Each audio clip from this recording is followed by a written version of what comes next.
The stars shimmered cold and distant through the curved window of the Voxera, a C-3 reconnaissance cruiser nestled in the shadow of Earth's moon.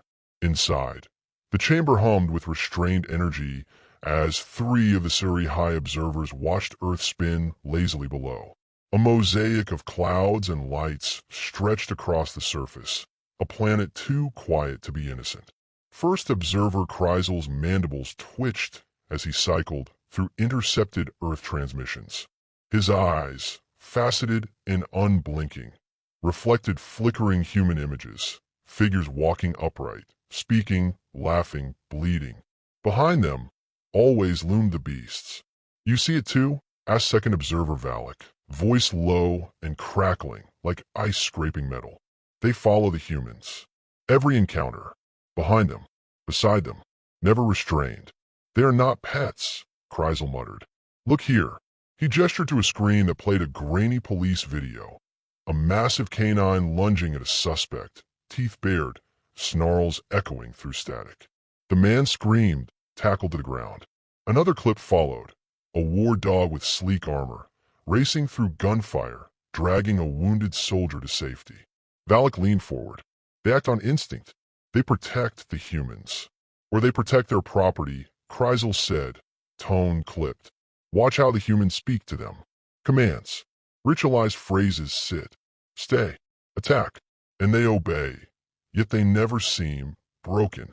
The third observer, Lurien, silently uploaded biological scans to the center hollow display. The image of a canine skeleton rotated slowly. Dense jaw structure, powerful musculature, heightened senses. Another diagram blinked open beside it, this one showing neural patterns triggered by auditory cues. Response rates were immediate, but not robotic. "They're more than tools," she said. "Pack animals. Alphas. Their loyalty is not conditioned. It's negotiated." A long silence followed. "Then they are co-rulers?" Valak asked. "No," Chrysal said flatly. "They are overlords." A chime pulsed through the chamber. A new stream appeared. Millions of short clips harvested from public media networks. Leaping dogs catching frisbees midair, howling with children lying across hospital beds. There were tears, laughter, funerals with photos of dogs on easels, soldiers saluting flag-draped caskets while shepherds sat unmoving nearby. "Their reverence is misplaced," Chrysal whispered, almost reverently. "They mourn them like kin. Or like gods," Valak said. Within hours, the council reached consensus. Earth was a Class 3 emotional civilization, deemed unpredictable and hazardous.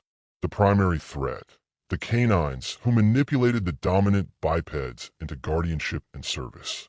The mission directive changed, no longer observation. Retrieval. The CA-30 descent capsule landed silently in a high-altitude pine forest, chosen for its isolation. The trees stood like sentries, unmoving in the windless night. Chrysal led the unit of 4, exosuits adapted to mimic darkness, biosignatures muted. The prey was simple: locate, extract, analyze. One specimen was all they needed. The targeted village sat beyond a ridge, a scattering of human dwellings arranged in uneven rows. One structure stood apart, surrounded by a crude fence. Inside, one adult male, 3 small humans, and the asset. The creature lay stretched across a rug in front of a fire, black fur shimmering with each rise and fall of breath. Massive, still, jaws just barely ajar. The file said Rottweiler. Weight, 55 kilograms. Behavioral rating, protective/unpredictable. Training, unknown. Signal disruption activated, Valak confirmed. Proceeding with visual lock. The team crept forward, bodies almost silent. The child stirred within the house. The dog's ear twitched. A sound, a click soft, almost imperceptible, escaped from Chrysal's tool. That was all it took. The Rottweiler's eyes snapped open. No bark, no warning. It launched. The glass shattered inward as the beast surged through the window like a missile, hitting Chrysal mid-chest. His suit flared as impact warnings blinked red. Fangs closed around his arm module, cracking the outer shell. A guttural growl rumbled from the dog's throat, feral, unyielding. Non-lethal response. Lurian shouted, raising a pacifier net. Too late. From the surrounding yards, a chorus of barks erupted. Different tones, sizes, timbers. Shadows emerged. 3 more dogs, maybe 4, bounding from darkness with singular focus. The team broke formation, struggling to separate friend from threat as lights in the neighborhood flicked on and human voices shouted. Kreisel scrambled back toward the ship, vision spinning. The Rottweiler didn't chase. It stood between him and the child, now fully visible through the shattered window, protectively unmoving, breathing hard. Abort, Kreisel hissed. Abort mission. Full retreat. Back in orbit, Kreisel stared at the injury on his arm. The damage wasn't severe, but the psychological impact was worse. The beast hadn't just attacked. It had judged him, chosen its moment, struck with precision, and stopped. Not to kill, to warn. Valak paced behind him. Do we send another team? Kreisel looked at the footage. The dog, licking the child's face. The humans embracing it, laughing, wrapping it in a blanket. He shuddered. No, he said. This isn't biology. This is something else. Lurian was silent. Then, quietly, we didn't retrieve a specimen, but we gathered more. She activated a data stream. This one of human interactions with their dogs across continents. Training schools, ceremonies, rescue operations, therapy centers. A dog resting its head in a man's lap as he wept. A golden retriever greeting returning soldiers. A husky howling along with a piano. These aren't overlords, Lurian said. They're family. Family with teeth, Valak muttered. Kreisel turned to them both. To us, they are monsters. But to the humans... He didn't finish the sentence. Instead, he uploaded the new classification for Earth. Species, Homo sapiens. Subspecies, Canis familiaris. Power balance, inseparable. Risk level, re-evaluate through non-military engagement. As the cruiser shifted into high orbit, the battery left Earth's gravity behind, but something else lingered in their collective mind. Not fear, but an unfamiliar pull, a tension in the chest that could not be traced to war or biology. It would be Lurian who later described it best. In her private log, in all our travels, never have we seen such devotion freely given. It is not commanded, it is earned, and that perhaps is the most terrifying power of all. Back on Earth, the dog slept again, unaware it had just prevented an interstellar war. The afternoon sun spilled across the park like warm honey, catching in the golden fur of the retriever as he bounded after a neon tennis ball. His tail sliced the air like a metronome, steady and rhythmic, while a child's laughter trailed him like a song. Beside them, seated on a well-worn bench, Commander Lurian of the Siri High Observers sat awkwardly, helmet tucked under one arm, datapad flickering gently in her clawed grip. His name's Baxter, the child said, pronouncing each syllable like a fact of universal importance. He likes peanut butter, hates baths, and only eats carrots if you pretend you're stealing them. Lurian blinked slowly, recording every detail with clinical precision. Is Baxter your king unit? The girl giggled, hugging her knees. No, silly. He's my best friend. We got him from shelter after my mom died. He doesn't let me cry alone. Lurian's mandibles flexed slightly, a subtle sign of unease. He provides emotional support. He listens, the girl said, tossing the ball again. Better than most people. Across the field, the retriever caught the ball in midair and spun, sprinting back with uncontainable glee. Lurian watched, struggling to reconcile this creature with the data she'd recorded weeks ago. Teeth like knives, muscles bred for pursuit, an instinct for defense. And yet, it bowed before a child's sadness and brought joy in return. The summit had forced their hand. Humanity, initially labeled a volatile class, 3 emotional civilization, now stood poised on the edge of formal diplomatic recognition. The CA theory could not ignore the growing public fascination among their kind.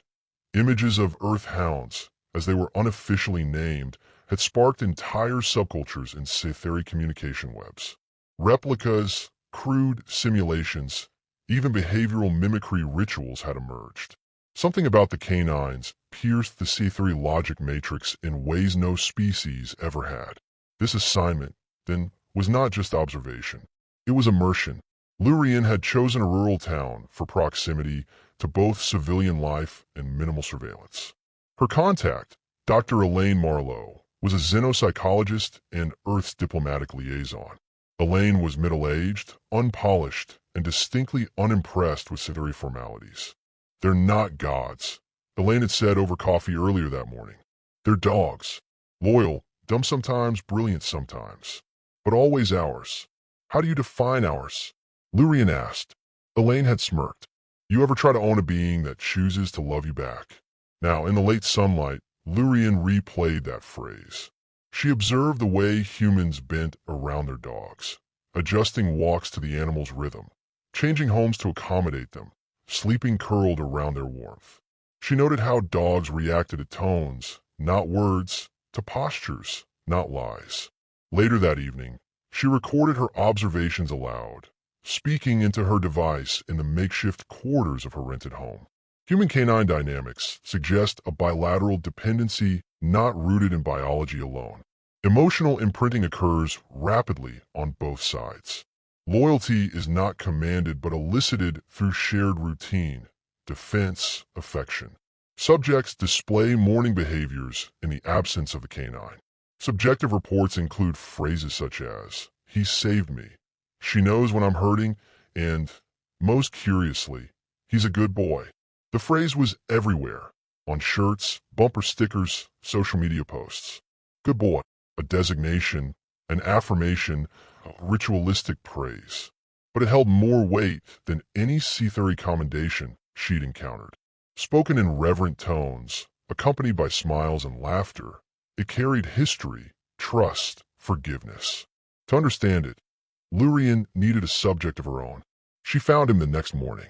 The shelter was noisy, a medley of barks and yelps that grated against her sensitive auditory receptors. A volunteer ushered her toward a cage housing a large, scarred animal. Pit bull lineage, she recalled from the data. Amber eyes met hers, steady and unblinking. "This one's tough," the volunteer said. "Found chained behind a gas station. Name's Rico. Not aggressive, just slow to trust." Rico didn't move when the door creaked open. Lurien crouched, keeping her claws visible, unthreatening. Her translator hummed. "Greetings, subject Rico." The dog's head tilted. No growl, no bark. Lurien extended a hand. The dog sniffed once, then pressed his nose against her palm. A spark, almost imperceptible, passed between them. Within days, Rico was following her everywhere. He wasn't obedient in the mechanical sense. He didn't fetch or roll over, but he watched her always. When she ran analyses, he lay at her feet. When she walked the neighborhood, he stayed close, body brushing hers. He flinched at loud noises, barked at shadows, whimpered in dreams. One night, Lurien left the door ajar by accident. Rico didn't leave. He simply climbed in her bed and fell asleep, one paw resting gently against her chest. She didn't move him. She started noticing changes. Her pulse rate stabilized around him. She slept deeper. Her responses to stress dulled in his presence. Her own people would call it bioconditioning. Earth called it companionship. Still, questions remained. Was this loyalty genetic? Could it be programmed? Or was it an emergent property? An evolved partnership? She brought the data to Elaine. "I don't get why you need to quantify everything," Elaine said. "Love isn't a chemical you measure in a vial." "We measure everything," Lurien replied. "That's how we understand the universe." Elaine leaned back in her chair. "And how much did you measure when Rico started licking your face after nightmares?" Lurien stiffened. "I have cameras," Elaine added, sipping tea. "And eyes." There was no shame in the statement, only curiosity. Lurien sat in silence, then quietly said, "I don't understand why it works." Elaine shrugged. "Neither do we. That's the point." The week ended with a school visit. Lurien stood at the front of the classroom, Rico seated beside her like a statue. The children asked questions in bursts, most of them about his teeth, his scars, his habits. "Does he bite aliens?" one boy asked. Lurien considered the question. Not unless they pose a threat. Another girl raised her hand. Do aliens have dogs too? Lurian paused. Not yet. The children swarmed Rico during recess, throwing balls, offering treats. He tolerated it all with stoic patience, his tail wagging in short, rhythmic bursts. When a smaller child tripped and cried, Rico sat beside him and nosed his cheek until the tears stopped. That evening, Lurian revised her report. Subject Rico displays independent emotional triage, reacts to distress in others with physical reassurance. No known training involved. Potential for genuine empathy, unverifiable but probable. She stared at the final line for a long time, then added, also, he is a good boy. A week later, the Sci-Fi Council requested her return. The initial field mission was deemed complete. She hesitated, longer than she should have, and requested an extension. Purpose, the council asked. To refine emotional modeling based on extended exposure, she replied. The request was approved. That night, Rico curled beside her, one ear flicking at dreams only he understood. Lurian watched him sleep, her mind humming with questions, her heart filled with something else, something new. She didn't have a word for it. Not yet, but the humans did. The first signs were subtle, anomalies in the migration of satellites, sensor static that flickered across screens like ghost data. The Sci-Fi didn't miss it. Neither did Earth's defense networks. What they failed to understand, until it was almost too late, was the pattern hidden inside the noise. It began with silence over Mars. Then the shuttles orbiting Europa lost signal. Within days, entire sectors of Earth's orbital grid went dark. No weapons fired, no visible incursion. Just a surgical stillness creeping inward, closer with every passing hour. Lurian stood on the edge of the ridge above Fairpine, staring at the dark horizon where stars once danced. Behind her, the town slept uneasily. Rico pressed against her side, his head low, nostrils twitching at the scent of something not yet present, but deeply wrong. We're not alone anymore, Elaine said, climbing up beside her. Her coat flapped in the wind, eyes squinting against the cold. We never were, Lurian replied. But they are not Sci-Fi, and they are not human. Elaine handed over a datapad. The screen displayed simulations. Unidentified craft moving with precision too exact for organic pilots. Formations forming geometric lattices that fluctuated like thought patterns. Every prediction pointed to a single truth. Invasion wasn't coming. It had already begun. The observers called them the Nilari, entities of unknowable structure, described not through biology but behavior. They dismantled planets the way termites hollowed trees. No demands, no diplomacy, just silence, assimilation, unmaking. Earth, for all its flaws, wasn't ready. Its defenses, still fragmented across alliances and borders, couldn't anticipate unity of such purpose. The Sci-Fi Council declared non-interference. But Lurian had seen enough. She had smelled the breath of a loyal dog in the night. She had heard a child laugh again. She had felt Rico's heartbeat when she trembled in the dark. She would not let them vanish. We'll have to fight without them, Elaine said quietly. Alone. Lurian shook her head. Not alone. Within days, Fairpine became a node of resistance. Not because of its size or its weapons. Neither mattered. But because Lurian knew its heart. Families, veterans, engineers, and farmers rallied around old habits and instincts. They turned barns into bunkers, modded drones into patrol scouts, rigged lights to warn of incoming patterns. Dogs, it turned out, were early detectors, smelling what radars could not. Rico was the first to sense them. He stopped eating. Then he stopped sleeping. He paced, growled at empty corners, barked at skies, still calm. And on the third night, when the horizon flared with unnatural light, he bolted into the woods, howling, leading Lurian and Elaine to a point where the trees hummed with invisible pressure. The Nilari vessel descended not with noise, but negation. Sound canceled, air hollowed. The world bent around it, as though refusing to exist in its presence. Lurian stood still, weaponless. Rico planted himself beside her, tail stiff, mouth open in a silent snarl. A hatch unfolded, not mechanically, but like a flower blooming backward. From within stepped a figure, tall, limbless by human standards, composed of filaments that pulsed and shimmered. It made no sound, but everyone nearby felt it, a presence threading into their thoughts like wire into flesh. Lurian resisted. Rico lunged. The being recoiled, not in fear, but in calculation. Rico barked again, louder this time, the air vibrating with the rawness of it. The entity paused, and then, impossibly, it began to mimic. A sound, not bark, not growl, but a hollow echo of both, escaped its core. A language? A weapon? Lurian couldn't say. Rico didn't hesitate. He growled low, circling protectively, cutting the figure off from Lurian's flank. That's when she understood. They learn through replication, she whispered. But they don't understand meaning. They don't know fear, loyalty, love. They're hollow, Elaine said, staring with horror. No, Lurian said. They're blind. Over the next hours, she formulated a plan, unorthodox, desperate. She wouldn't strike with brute force. That had already failed across colonies. But if the Nilary absorbed behaviors to understand, then Earth needed to show them something they couldn't mimic. Emotion, connection, the paradox of weakness that became strength. She broadcast recordings across all accessible wavelengths.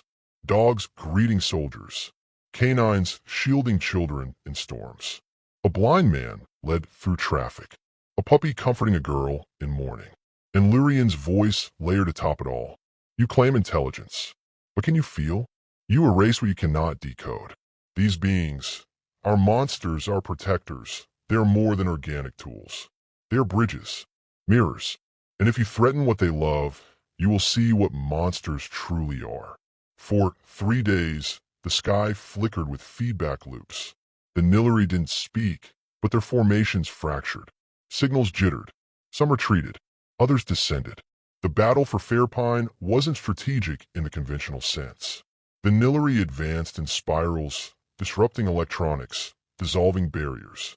But they did not understand terrain. They did not understand unpredictability. And they did not understand dogs. Rico led the first wave, followed by every mutt, herder, retriever, and rescue in a 10-mile radius. They didn't fight like soldiers. They fought like family defending their own. They didn't fear death. They only feared what silence would steal. Lurian fought beside them. Her weaponry, Cythery crafted, operated on psionic resonance. It pulsed with more precision than the Nilary's own dampening fields. Elaine directed the civilians, turned sewer lines into traps, streetlights into pulse flares. The humans watched, wide-eyed, as their four-legged companions danced between enemy arcs like smoke with teeth. By morning, the remaining Nilary withdrew, not in defeat, in confusion, and something stranger, perhaps curiosity. Lurian stood in the clearing, armor scorched, blood of unknown color drying on her cheek. Rico limped to her side. He licked her hand once, then sat down, tail thumping weakly. The council recalled her again. This time, she didn't ask for extension. She refused to leave. When the Sea Aetheri emissaries arrived, she gave them her final report. No stats, no simulations, just a single sentence. To the Nilary, they are monsters. To us, they are guardians. But to humans, they are good boys. That is why Earth survived. The file went viral across Sea Aetheri networks. Some called it propaganda. Others, especially the younger generation, called it scripture. Within a month, entire clusters adopted dogs as emotional companions.